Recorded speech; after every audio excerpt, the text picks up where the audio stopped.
Everyone, अभी हम लोग फोर्थ सेमेस्टर का एक सब्जेक्ट है इंट्रोडक्शन टू फ्लूइड मैकेनिक्स, उसी को स्टार्ट करने वाले हैं। और ये बिहार इंजीनियरिंग यूनिवर्सिटी का है। वैसे जो फ्लूइड मैकेनिक्स है किसी भी यूनिवर्सिटी का रहे उसमें पढ़ना होता है। किसी भी आप जैसे कोई भी कंपटीशन एग्जाम दे रहे हैं, गेट का दे रहे हैं, एसएससी जेई दे रहे हैं, या किसी भी चीज़ का एग्जाम दे रहे हैं, तो वहाँ पे कंटेंट सेम होता है। बस डिफरेंस इतना है कि इसमें मॉड्यूल वाइज रहता है, वहाँ पे आपको मॉड्यूल नहीं देता है कि मॉड्यूल फर्स्ट है कि सेकंड है, कंटेंट सेम होता है। तो आप इसलिए बता दिए कि आप अभी से ही इसको अच्छे से प्रिपरेशन कीजिएगा ताकि सेमेस्टर के साथ साथ आपका गेट का भी तैयारी हो जाए, क्योंकि आप सेकेंड ईयर फाइनल करने वाले यानी थर्ड ईयर में जाने वाले हैं और थर्ड ईयर से ही गेट का एग्जाम दे सकते हैं आप, ठीक है। तो इसलिए तैयारी आपको अभी से ही बेस्ट रहे, सबसे अच्छा रहेगा, क्योंकि उस टाइम आपका सेमेस्टर का भी लोड रहेगा, गेट का भी रहेगा, आपसे नहीं हो पाएगा, ठीक है। आपको उसके लिए स्पेशल टाइम चाहिए, 1-2 साल फिर एक्स्ट्रा चाहिए, ठीक है। तो बाबू अभी से ही तैयारी कीजिएगा। जितने भी ब्रांच पेपर है सबका कंटेंट सेम होता है, ठीक है। चलिए, तो अभी हम लोग स्टार्ट करते हैं। मॉड्यूल फर्स्ट सेकंड इस तरह से आपको सभी दिया गया है। यहाँ पे देखिए, एक सेकंड दिखा देते हैं आपको अभी कि यहाँ पे module first second full notes provide किया गया है, ठीक है। और यहाँ पेज नंबर भी दे दिया गया कि मॉड्यूल फर्स्ट कहाँ से कहाँ तक है, सेकंड कहाँ से कहाँ तक है, थर्ड कहाँ से कहाँ तक है, इस तरह से आपको दे दिया गया, ठीक है। और जल्द से जल्द हम लोग इसको क्या करेंगे, सिलेबस को कंप्लीट करके प्रीवियस ईयर क्वेश्चन करना स्टार्ट करेंगे, या साथ साथ में आपको प्रीवियस ईयर क्वेश्चन और एमसीक्यूज कराते भी चलेंगे, ठीक है। चलिए बाबू, हम लोग स्टार्ट करते हैं मॉड्यूल फर्स्ट, जहां से हम लोग बेसिक कंसेप्ट एंड डिफिनीशन सीखेंगे, ठीक है। तो सबसे पहले बात करते हैं फ्लूइड को। और फ्लूइड से पहले एक बात करते हैं हम लोग मैटर का, ठीक है। मैटर क्या होता है, मैटर पढ़कर आए हैं, ठीक है। चलिए देखिए यहां से, एक सेकेंड। चलिए सबसे पहले हम समझते कि मैटर क्या होता है। तो मैटर जो होता है, those type of substance which have on mass and occupy some space and it is tangible in nature. वैसा कोई भी सब्सटेंस जो क्या करे, मास रखे और कोई स्थान ऑक्युपाई करे, ठीक है। साथ में साथ टेंजेबल हो। टेंजेबल का मतलब जिसको हम महसूस कर सकते हैं कि वो सॉलिड है कि लिक्विड है कि गैस है, ठीक है। जैसे आंख बंद करके भी अगर हम कोई चीज छूते हैं तो देखते हैं कि सॉलिड है, या देखते हैं कि कोई चीज सामान लिक्विड है, या हमको हवा महसूस होता है तो हम समझते हैं वहां पे क्या है, गैस है, ठीक है। या हमको कोई गंध महसूस होता है या सुगंध महसूस होता है तो हम उसको क्या बोलते हैं, गैस है, ठीक है। यानी मैटर का 3 टाइप्स है। एक है आपका सॉलिड हो गया, दूसरा हो गया लिक्विड हो गया, और तीसरा क्या हो गया आपका, गैस हो गया, ठीक है। तीसरा हो गया गैस। तो matter those type of substance which have on mass and occupy some space and it is tangible in nature. वैसा सब्सटेंस जो कुछ मास ऑक्युपाई करे एंड कुछ स्थान ऑक्युपाई करे और वो टेंजेबल हो, मतलब उसको छूने पे हमको महसूस हो कि कैसा वो है, उसको हम महसूस कर सकते हैं। तो सॉलिड हो गया, गैस हो गया, लिक्विड हो गया। तो बात यहाँ पे ये समझना है कि लिक्विड और गैस को ही हम लोग क्या बोलते हैं, फ्लूइड बोलते हैं। उसी को क्या बोलते हैं, फ्लूइड बोलते हैं। लिक्विड और गैस को ही हम लोग फ्लूइड बोलते हैं। सॉलिड को यहाँ पे नहीं पढ़ना है, सिर्फ लिक्विड और गैस के बिहेवियर को पढ़ना है, जिसे हम लोग फ्लूइड मैकेनिक्स के नाम से यहाँ पे पढ़ने वाले हैं। तो आइए समझते हैं सबसे पहले कि फ्लूइड है क्या, ठीक है। सबसे पहले समझेंगे फ्लूइड है क्या। तो the substance which can flow by the application of a small shear force is known as fluid. सबसे पहले एक एलिमेंट लेते हैं, कोई भी फ्लूइड का, मान लीजिए फ्लूइड का एक कोई एलिमेंट ले लिए, ठीक है। अब इस पे हम टेंजेंशियल फोर्स बोलिए या शियर फोर्स बोलिए, दोनों एक ही चीज होगा, ठीक है। इसको एफटी बोलिए, टेंजेंशियल फोर्स या शियर फोर्स। जब हम इस पे शियर फोर्स लगाते हैं तो इसमें डिफॉर्मेशन होगा। मान लीजिए T1, अगर T1 टाइम पे अगर हम किए हैं तो यहाँ डिफॉर्म हो गया, चला गया। उसके बाद अच्छा, इसी तरह से सॉलिड में भी होता है डिफॉर्मेशन। जब उस पे हम शियर फोर्स लगाते हैं तो उसमें डिफॉर्मेशन 2 तरह का होता है। एक तो जो परमानेंट डिफॉर्मेशन होता है, या टेम्पोररी डिफॉर्मेशन भी हो सकता है, जिसको हम लोग इलास्टिक प्लास्टिक के नाम से जानते थे। पीछे फिजिक्स पढ़कर आए होंगे ना सभी। जैसे सॉलिड में हम लगाते थे, मान लीजिए फोर्स लगाएं तो या तो ये डिफॉर्म किया, तो हो सके ये क्या हो सकता है कि परमानेंट भी हो सकता है कि एक बार डिफॉर्म हो गया तो दोबारा वो अपने शेप में नहीं आएगा। और या उसको हम लोग क्या बोलते थे, प्लास्टिक बोलते थे। इलास्टिक किसको बोलते थे कि एक बार अगर हम कोई फोर्स लगाएं और डिफॉर्म हो गया फिर वापस से अपने शेप में आ जाता था, ठीक है। तो ऐसा हम लोग सॉलिड में पढ़ के आए थे। तो सॉलिड से अभी हम लोग को मतलब नहीं है, हमको मतलब सिर्फ क्या है, लिक्विड और गैस से है, जिसको हम लोग फ्लूइड बोल रहे हैं। तो फ्लूइड में अगर हम यहाँ पे शियर फोर्स या टेंजेंशियल फोर्स लगा रहे हैं, यहाँ पे देखिए एक फोर्स लगाए हैं, उसकी वजह से क्या होगा, इसमें कुछ डिफॉर्मेशन होगा। मान मान लीजिए θ1 हो गया, फिर दूसरा फिर और फोर्स लगाएं t2 टाइम पे, तो यहाँ पे कुछ और डिफॉर्मेशन हो गया। फिर उसी तरह से डिफॉर्मेशन यहाँ पे क्या होता है, ओनली परमानेंट डिफॉर्मेशन होता है, टेम्पोररी नहीं होता है कि मतलब फिर से वापस शेप में नहीं, शेप गेन नहीं करेगा, ठीक है। तो वही बोल रहा है कि the substance which can flow by the application of a small shear force is known as fluid, ठीक है। वैसा फ्लूइड जो क्या करे कि स्मॉल शियर फोर्स देने पे वो फ्लो करना स्टार्ट कर जाए, ठीक है, उसी को हम लोग क्या कहते हैं, फ्लूइड कहते हैं। अच्छा, उसके बाद दूसरी बात यहाँ पे और एक पॉइंट बोला गया है कि अगर मान लीजिए कि इसको यहाँ पे स्टैटिक कंडीशन है, फ्लो नहीं कर रहा है, स्टैटिक कंडीशन है, इसका मतलब ये फोर्स क्या हो रहा होगा, जीरो हो रहा होगा। अगर अभी क्या बोल रहे थे, एक बार ध्यान से सुनिएगा कि ये पॉइंट यहाँ पे जो पहले इस बॉडी पे, इस फ्लूइड एलिमेंट पे अगर हम फोर्स लगाए थे, शियर फोर्स, तो ये क्या कर रहा था, डिफॉर्म कर रहा था। मतलब पहले यहाँ था तो यहाँ हो गया, फिर यहाँ हो गया, फिर इस तरह से हो गया। अगर इसका मतलब इसमें चेंजेज नहीं हो रहा है, इसका मतलब यहाँ पे फोर्स क्या है, जीरो है। अगर इसमें चेंजेज नहीं हो रहा है, डिफॉर्मेशन नहीं हो रहा है, इसका मतलब क्या समझेंगे कि फोर्स यहाँ पे क्या हो रहा है, जीरो अप्लाई हो रहा है। तो वही सेकेंड पॉइंट लिखा हुआ है, वही सेकेंड पॉइंट क्या लिखा हुआ, if the fluid is in static condition, अगर फ्लूइड स्टैटिक कंडीशन है तो then the value of shear force will be zero, तब शियर फोर्स का जो वैल्यू होगा वो क्या होगा, जीरो होगा। आई होप क्लियर, ठीक है बाबू। अच्छा, फर्स्ट क्लास से बोलिएगा कि आपको स्पीड सही है, मतलब स्पीड ज्यादा लग रहा है, कम लग रहा है, बताइएगा, आपके अनुसार ले चलेंगे, क्योंकि अभी मेरा ये फर्स्ट क्लास है फ्लूइड मैकेनिक्स का, मतलब या फोर्थ सेमेस्टर में, ऐसे तो थर्ड सेमेस्टर आप लोग पढ़ ही के आए होंगे तो वहां देखे ही होंगे, ठीक है, लेकिन फिर भी अभी 10-15 दिन से छूटा हुआ था, तो देख लीजिएगा कि आपका स्पीड ठीक लग रहा है कि नहीं लग रहा है, तो अपने अकॉर्डिंग बता दीजिएगा सर स्पीड ठीक है या हाँ या ना, या और कुछ भी आपको चेंजेस चाहिए तो टाइम टू टाइम बताते चलिएगा, ताकि आपको हम उसमें इंप्रूव करते चले, ठीक है, आपके अकॉर्डिंग क्लास ले, ठीक है। तो if the fluid in static condition then the value of shear force will be zero, ठीक है। अगर कोई फ्लूइड रुका हुआ है, इसका मतलब उसमें शियर फोर्स क्या है, जीरो है। ओनली वहां पे कौन सा फोर्स एक्ट हो रहा है, नॉर्मल फोर्स हो रहा है। अभी जस्ट बता रहे थे कि फ्लूइड में हम लोग को क्या क्या एग्जांपल लेंगे, लिक्विड और गैस को लेंगे, मतलब कौन होता है, लिक्विड और गैस होता है। चलिए तो फ्लूइड के बारे में जाने, मेन जो यहां से क्वेश्चन बनने वाले हैं आपके एग्जाम में, जो पूछा जाता है प्रॉपर्टीज ऑफ फ्लूइड, ठीक है, क्या पूछा जाता है, प्रॉपर्टीज ऑफ फ्लूइड। तो प्रॉपर्टीज ऑफ फ्लूइड में कौन कौन सा फ्लूइड का प्रॉपर्टीज है, उसके बारे में आपको क्या करना है, बताना है। अतः सबसे पहले एक आ जाता है मास डेंसिटी, ठीक है, या उसको हम सिर्फ डेंसिटी के नाम से भी बोलते हैं, ठीक है, या तो आपको बोलते हैं डेंसिटी या मास डेंसिटी। दूसरा आ जाता है स्पेसिफिक वॉल्यूम, स्पेसिफिक ग्रेविटी, ठीक है, स्पेसिफिक वेट, ठीक है, और इसी तरह से बल्क मॉडुलस, इस तरह से बहुत सारे, विस्कोसिटी, सरफेस टेंशन, इस तरह से बहुत सारे प्रॉपर्टीज है, ठीक है। तो सभी प्रॉपर्टीज को हम बारी बारी से डिस्कस कर रहे हैं यहाँ पे। तो पहला है मास डेंसिटी, जिसको हम दूसरे नाम बोले तो सिर्फ डेंसिटी से डिनोट कर सकते हैं। तो आपको एग्जाम में लंबा चौड़ा लिखना है तो साथ में हम सब चीज सिखाते चलेंगे, इसलिए तो बोल रहे थे ना कि शॉर्ट नोट्स बनाते जाइएगा तो और बेटर है, ठीक है। तो मास डेंसिटी जो होता है, mass present in unit volume is known as density.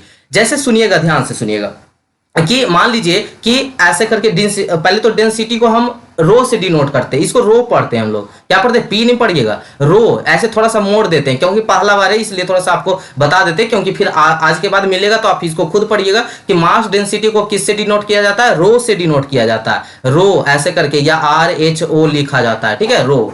Mass present in unit volume, एक यूनिट वॉल्यूम में कितना मास प्रेजेंट है उसी को हम लोग क्या कहते हैं, मास डेंसिटी कहते हैं। एक यूनिट वॉल्यूम में, वॉल्यूम क्या होता है, लेंथ गुने विड्थ गुने हाइट, एक यूनिट वॉल्यूम में कितना मास प्रेजेंट है, कितना मास उसमें आ रहा है, उसी को हम लोग मास डेंसिटी कहते हैं या ओनली डेंसिटी कहते हैं। क्लियर। चलिए इसके फॉर्मूले की बात करें तो rho is equal to mass upon volume होता है। हम ऐसा भी बोल सकते हैं it is the ratio of mass to the volume, ऐसा भी बोल सकते हैं, यूनिट वॉल्यूम बोलिएगा, ठीक है।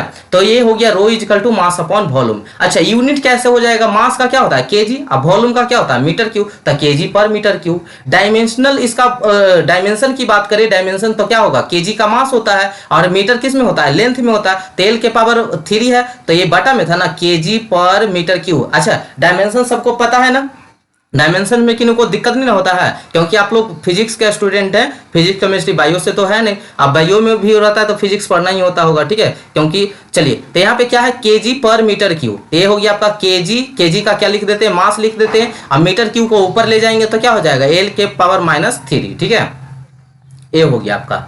अब बात आते हैं कि ये जो डेंसिटी है वो किस किस चीज पे वैरी कर सकता है। अगर हम प्रेशर को इंक्रीज करें तो वॉल्यूम क्या हो जाएगा, डिक्रीज हो जाएगा, और वहां पे इसका डेंसिटी उसका क्या, जब वॉल्यूम इसका डिक्रीज होगा तो बताइए कि यहाँ पे रेसिप्रोकल है ना, डेंसिटी का वॉल्यूम क्या है, रेसिप्रोकल है। तो जब वॉल्यूम डिक्रीज करेगा तो डेंसिटी क्या करेगा, इंक्रीज करेगा। तो ये सब ऑब्जेक्टिव आपको क्या बोलते हैं गेट के लिए या एसएससी जेई में या आपके सेमेस्टर में भी 7 और 10 ऑब्जेक्टिव होता है, तो वो समय आपको पूछ सकता है। ठीक है, अगर हम टेम्परेचर को इंक्रीज करते हैं तो वॉल्यूम भी क्या होता है, इंक्रीज होता है। तो जब वॉल्यूम इंक्रीज होगा तो डेंसिटी आपका क्या होगा, डिक्रीज होगा। ठीक है, चलिए अच्छा, अब एक जो आपका एसएससी जेई में ऐसा इस क्वेश्चन को मोस्टली पूछा जाता है, ये आपको काम भी देगा जब न्यूमेरिकल सोल्व करेंगे, कि 4 डिग्री सेल्सियस पे जो होता है ना यूनिट, जो आपका डेंसिटी ऑफ वाटर जो होता है मैक्सिमम होता है, इट्स वैल्यू इज 1000 केजी पर मीटर क्यूब। पूछा जाएगा कि मैक्सिमम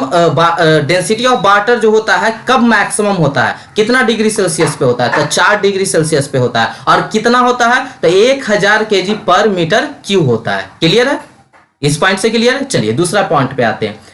एक प्रॉपर्टीज आप लोग सीख चुके हैं अच्छे से। ठीक है, पहला पूछा क्या मास डेंसिटी क्या है, तो मास प्रेजेंट इन यूनिट वॉल्यूम, जिसको हम लोग मास डेंसिटी या सिर्फ डेंसिटी कहते हैं, उसका फॉर्मूला मास बाई वॉल्यूम होता है। फॉर्मूले की बात करें, उसका यूनिट की बात करें तो केजी पर मीटर क्यू होता है। डायमेंशनल यूनिट की बात करें तो यहाँ पे मीटर, मास को केजी को किससे, मास से करते हैं, और जो एम क्यू है यानी उसको किसमें, लेंथ में हम मेजर करते हैं। ठीक है, तो एल के पावर -3 हो गया। उसकी बाद बात करें तो बोला गया कि जो वाटर का जो मैक्सिमम डेंसिटी होता है वो कितना होता है और कितना टेम्परेचर पे होता है, तो 4 डिग्री सेल्सियस पे होता है, 1000 केजी पर मीटर क्यूब होता है। ठीक है, अब आते हैं स्पेसिफिक वेट की बात करते हैं। Ratio of weight to the volume, वहां पे मास था तो मास डेंसिटी हो गया, यहाँ पे स्पेसिफिक वेट क्या होता है, तो वेट बाई वॉल्यूम। ठीक है, वहां पे मास बाई वॉल्यूम था तो यहाँ पे क्या हो रहा है, वेट बाई वॉल्यूम है, बस इतना ही अंतर है। तो स्पेसिफिक वेट क्या है, तो ratio of weight to the volume is known as specific weight. Ratio of weight to the volume is known as specific weight. Weight को और वॉल्यूम के रेशियो को ही हम लोग स्पेसिफिक वेट कहते हैं, जिसको हम लोग डिनोट करते हैं W बाई V। अच्छा, W यानी वेट को हम लोग किससे जानते हैं, मास इंटू ग्रेविटेशनल फोर्स जो G होता है उससे हम लोग मल्टीप्लाई कर देते हैं तो वेट निकलता है। मास को ग्रेविटेशनल फोर्स G से अगर हम लोग गुना कर देते हैं तो क्या बनता है, वेट बनता है। यानी हम वेट को लिख सकते हैं m इंटू जी बटा वॉल्यूम। अच्छा, अभी mass into volume, mass by volume को हम डेंसिटी से डिनोट करके आए हैं जस्ट ऊपर, मास बाई वॉल्यूम को, तो रो इंटू जी भी लिख सकते हैं।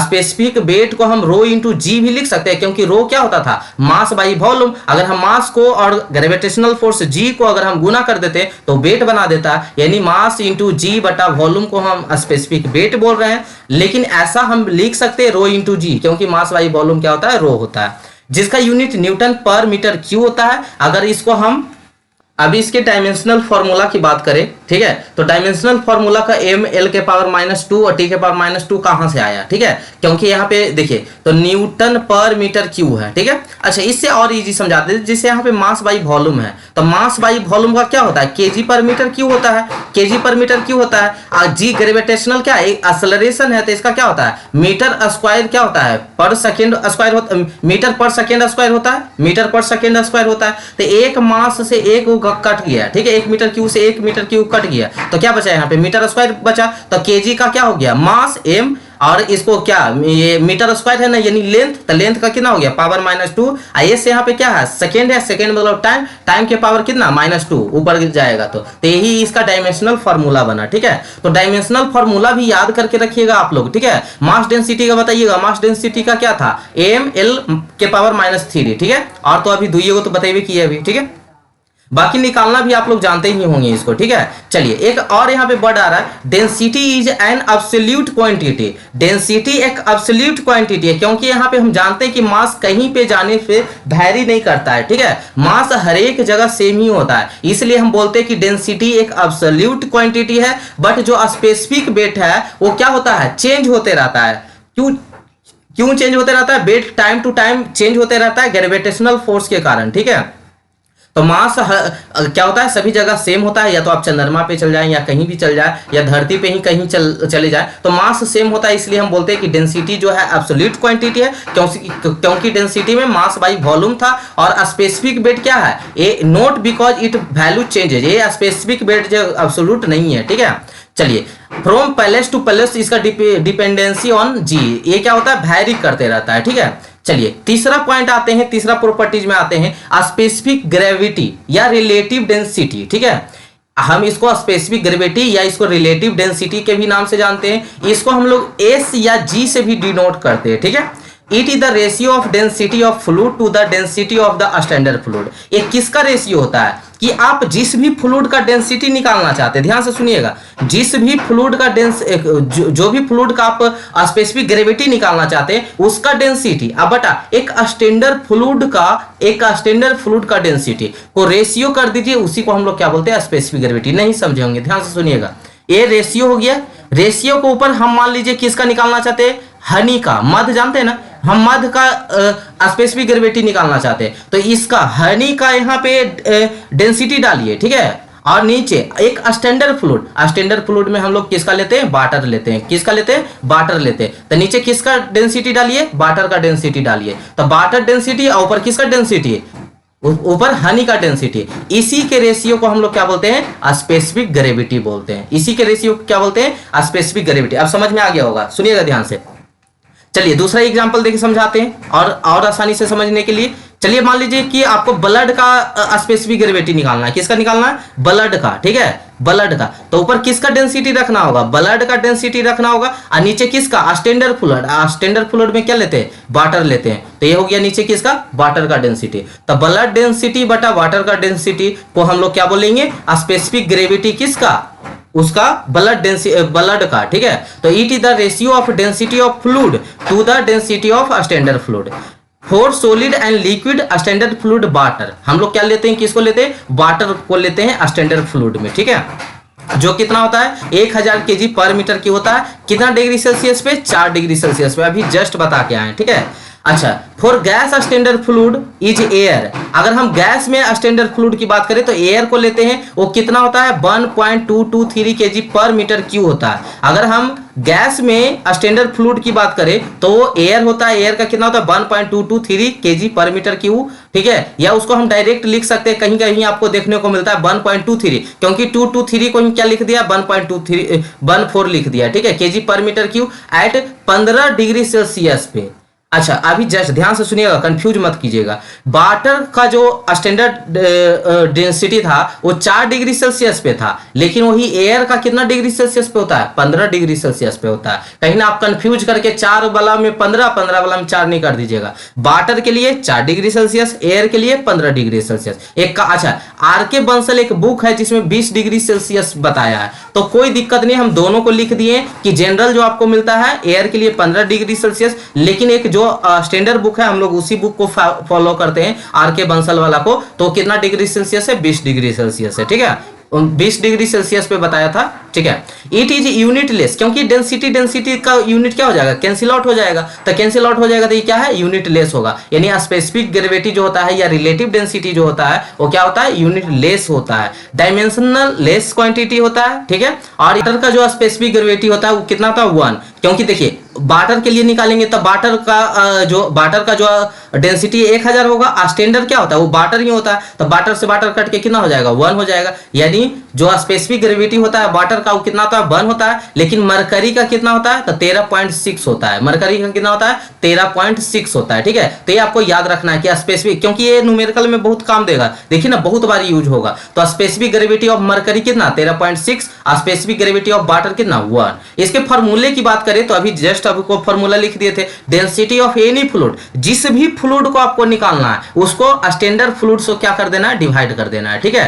तो standard density of any fluid to the density of standard fluid, उसी को हम लोग क्या बोलते हैं, स्पेसिफिक ग्रेविटी या रिलेटिव डेंसिटी बोलते हैं, ठीक है। चलिए अब फिलहाल इतना ही रहने देते हैं, फिर हम लोग मिलते हैं नेक्स्ट वीडियो में, जहां पे हम लोग स्पेसिफिक वॉल्यूम से स्टार्ट करेंगे। ठीक है, तो ठीक है, थैंक यू सो मच यहाँ तक बने रहने के लिए। मिलते हैं हम लोग नेक्स्ट एपिसोड में, जहां पे स्पेसिफिक वॉल्यूम से स्टार्ट करेंगे। ठीक है, बाकी एक बार देख लीजिएगा। ठीक है, और एक बार रिवाइज भी करते चलेंगे, क्योंकि अभी आज फर्स्ट क्लास था। और आप स्पीड बता दीजिएगा कि आपको इसी स्पीड से चाहिए, या आपको स्पीड थोड़ा सा तेज कर दे, या मतलब या कम कर दे। ठीक है, ये आप हमको एक बार बता दीजिएगा। ठीक है।